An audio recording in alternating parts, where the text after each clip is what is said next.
ಕಾರ್ಯಕ್ರಮಕ್ಕೆ ಬಂದಿರೋದು ನಾನು ಈ ಸಮುದಾಯ ಭವನ ಅಲ್ಲ, ಸಮುದಾಯ ಭವನ ಅಭಿವೃದ್ಧಿ ಕಾರ್ಯಕ್ರಮಗಳು ಫಲಾನುಭವಿಗಳು ಇದು ಎಲ್ಲ ಸಮುದಾಯ ಭವನ ಫಲಾನುಭವಿಗಳ ಸಮಾವೇಶ ಎರಡೂ ಕಾರ್ಯಕ್ರಮ ಇದೆ. ಅದನ್ನ ಅರಸೀಕೆರೆ ವಿಧಾನಸಭಾ ಕ್ಷೇತ್ರದ ಬಾಣಾವರದಲ್ಲಿ ಮಾಡ್ತಾ ಇದ್ದೀವಿ. ಅವುಗಳ ಉದ್ಘಾಟನೆ ಮಾಡಲಿಕ್ಕೋಸ್ಕರ ಬಂದಿದ್ದೇನೆ. ವಿಧಾನ ಪರಿಷತ್ತಲ್ಲಿ ಕಾಯ್ದೆ ಬಿಜೆಪಿ ನಾಯಕರು ಅವರು ಉದ್ದೇಶಪೂರ್ವಕವಾಗಿ ಅದರಲ್ಲಿ ಏನಿಲ್ಲ ಅಪಪ್ರಚಾರ ಮಾಡ್ತಾ ಇದ್ದಾರೆ.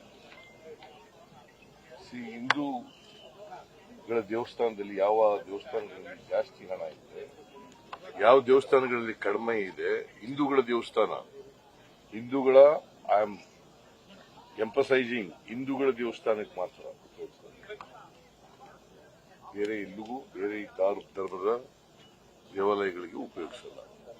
ಅದಕ್ಕೆ ಈ ಬಿಲ್ ತಂದ್ರೆ ಅದನ್ನ ಡಿಫೀಟ್ ಮಾಡ್ತಾರೆ. ಏನ್ ಮಾಡಕ್ಕೆ ಅವ್ರಿಗೆ ಕೌನ್ಸಿಲ್ನಲ್ಲಿ ಮೆಜಾರಿಟಿ ಇದೆ ಅಂತ ಡಿವಿಷನ್ ಕೇಳಿ ಡಿಫೀಟ್ ಮಾಡಿದ್ದಾರೆ. ಲೂಟಿ ಹೊಡಿಲಿಕ್ಕೆ ಸರ್ಕಾರ ಹೊರಟಿದೆ ಅಂತ ಹೇಳಿ ಇವತ್ತು ಪ್ರಹ್ಲಾದ್ ಜೋಶಿ ಅವರು ಮಾತಾಡಿದ್ದಾರೆ. ಲೂಟಿ ಹೊಡೆಯೋದು ಹುಬ್ಬಳ್ಳಿ ರಾಷ್ಟ್ರಧ್ವಜ ಮಾದರಿಯಲ್ಲಿ ಹೋರಾಟ ಮಾಡ್ತಿದ್ದಾರೆ. ಅವರು ಲೂಟಿ ಹೊಡಿತಾ ಇದ್ರಲ್ಲಿ ಅವ್ರನ್ನ ತಿರಸ್ಕಾರ ಮಾಡಿರೋದು. ಈ ರಾಜ್ಯದ ಜನ ಕಳೆದ ವಿಧಾನಸಭಾ ಚುನಾವಣೆಯಲ್ಲಿ ಲೂಟಿ ಹೊಡೆಯೋದ್ರಲ್ಲಿ ನಿರತರಾಗಿದ್ದಾರೆ ಅಂತಲೇ ಜನ ಅವರನ್ನ ತಿರಸ್ಕಾರ ಮಾಡಿ ವಿರೋಧ ಪಕ್ಷದಲ್ಲಿ ಕೂಡಿಸಿದರು. ಸರ್, ಈಗ ಇದು ನಿಮ್ಮ ಮೇಲೆ ಮತ್ತೆ ಡಿ ಕೆ ಶಿವಕುಮಾರ್ ಅವ್ರ ಮೇಲೆ, ರಾಹುಲ್ ಗಾಂಧಿ ಅವ್ರ ಮೇಲೆ ಕಳೆದ ಬಾರಿ ನೀವು ಬಿಜೆಪಿಯ ಮೇಲೆ ಒಂದು ಜಾಹೀರಾತು ಕೊಟ್ಟಿಲ್ಲ 40% ಅಂತ, ಅದರಲ್ಲಿ ಕ್ರಿಮಿನಲ್ ಕೇಸ್ ಬುಕ್ ಮಾಡಬೇಕು ಅಂತ ಜನಪ್ರತಿನಿಧಿ ಕೋರ್ಟ್ ಆರ್ಡರ್ ಮಾಡಿದೆ ಸರ್, ಏನ್ ಹೇಳ್ತೀವಿ? ಈಗ ನಾವು ಅದಕ್ಕೆ ನಮ್ಮ ಲಾಯರ್ಗಳು ಎಂಗೇಜ್ ಮಾಡ್ತೀವಿ. ಅವ್ರ ಲಾಯರ್ಗಳು ಸರಿಯಾದ ಉತ್ತರ ಕೊಡ್ತಾರೆ.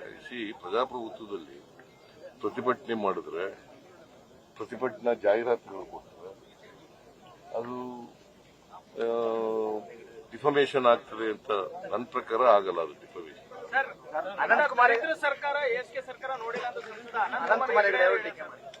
ಒಬ್ರು ಕೇಳಿದ್ರೆ ಅನಂತಕುಮಾರ್ ಹೆಗಡೆ ಅವರು ಇಂಥ ದರಿದ್ರ ಸರ್ಕಾರ, ಲೂಟಿ ಸರ್ಕಾರನ ಎಂದೂ ನೋಡಿಲ್ಲ.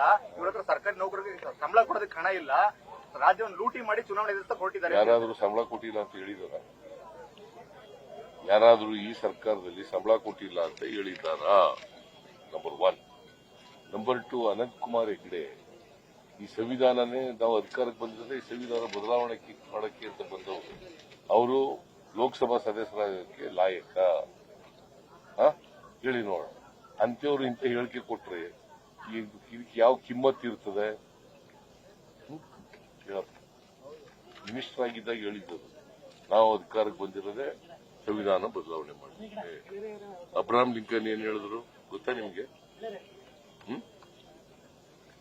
ಸಂಸತ್ತು ಮತ್ತೆ ನ್ಯಾಯಾಲಯಗಳು ಜನರೇ ಮಾಲೀಕರು. ಅವ್ರು ಜನರು ಸಂವಿಧಾನ ಕಿತ್ತೊಗಿರಿ ಅಂತ ಹೇಳೋದಲ್ಲ, ಜನರು ಹೇಳಬೇಕಾಗಿರೋದು ಯಾರು ಸಂವಿಧಾನವನ್ನು ತಿರುಗಿಸ್ತಾರೆ ಅವ್ರನ್ನ ಕಿತ್ತೆಸಿರಿ ಅಂತ ಹೇಳಿದ್ದಾರೆ. ಯಾರು ಹೇಳಿರೋದು ಇದನ್ನ? Abraham Lincoln. ಏನಾಗಿದ್ರು ಇವರು? ಅಮೆರಿಕದ ಅಧ್ಯಕ್ಷರಾಗಿದ್ದಂಥವ್ರು. ಅವ್ರು ಹೇಳಿರ್ತಕ್ಕ ಗೊತ್ತಾಯ್ತಾ? ಅವರಿಗೆ ಸಂವಿಧಾನದ ಬಗ್ಗೆ ಗೌರವ ಇಲ್ಲದಿದ್ದವರು ಲೋಕಸಭಾ ಸದಸ್ಯರಾಗಲಿಕ್ಕೆ ಲಾಯಕ? ಇನ್ನೊಂದ್ಸಲ ಸಿದ್ದರಾಮಯ್ಯ ಖಾನ್ ಅಂತ ಕರೆದಿದ್ದಾರೆ ಸರ್ ಅವರು. ಸಿದ್ದರಾಮಯ್ಯ ಖಾನ್ ಅಂತ ಹೇಳಿ ಉಲ್ಲೇಖ ಮಾಡಿ ಮಾತಾಡಿದ್ದಾರೆ. ಅವರಿಗೆ ಈ ಕಾಮಾಲೆ ರೋಗದವರಿಗೆ, ಕಾಮಾಲೆ ರೋಗ ಇರ್ತದಲ್ಲ, ಅವ್ರಿಗೆ ಎಲ್ಲ ಹಳದಿಯಾಗಿ ಕಾಣ್ತೇವೆ ಅಂತ ಹೇಳಿ ಏನ್ ಮಾಡತ್ತೇವೆ? ಕಾಮಾಲೆ ರೋಗ ಅವ್ರಿಗೆ ಅವರು ಮಾತು ಹೇಳೋದು ಸಬ್ಕ ಸಾಥ್ ಸಬ್ಕ ವಿಕಾಸ್ ಅಂತ ಮುಸ್ಲಿಮಾನರನ್ನ ವಿರೋಧ ಮಾಡೋದು. ಈಗ ನನಗೆ ಯಾಕೆ ಸಿದ್ದರಾಮುಲ್ಲಾ ಖಾನ್ ಅಂತ ಕರೀತಾರೆ? ಯಾಕೆ ಹೇಳ್ತಾರೆ?